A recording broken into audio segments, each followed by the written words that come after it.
The question here is not about time itself, but our experience of time.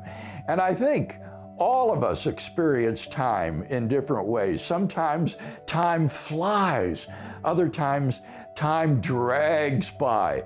And in current physics, your experience of time will be very different depending upon a number of factors. For example, if you are moving at near light speeds, your clock that measures your time will be radically slowed down compared to the time kept by an observer who is taken to be conventionally at rest.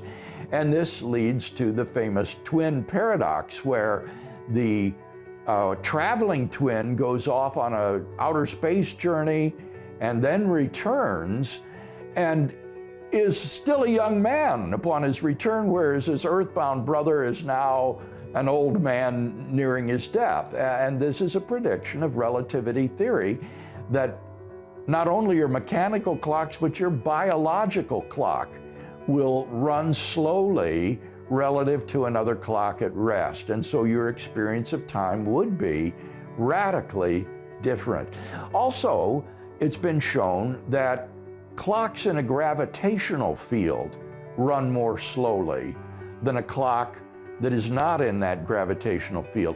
And this has actually been detected in earthly clocks. They have done experiments where they flew clocks in jetliners around the world in opposite directions. And it turned out that the clocks, when they came back, read differently. They had different readings, and this was due to the gravitational field of the Earth. So these physical phenomena are well established and genuine, but I would simply add characteristics of physical time. That is to say, our measures of time.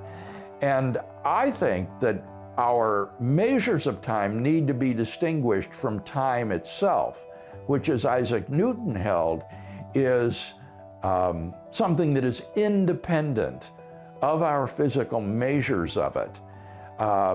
And indeed, I think that God, in that sense, exists within metaphysical time, even though he isn't bound by any sort of physical clock time, because he's not an object in motion, nor is he in a gravitational field.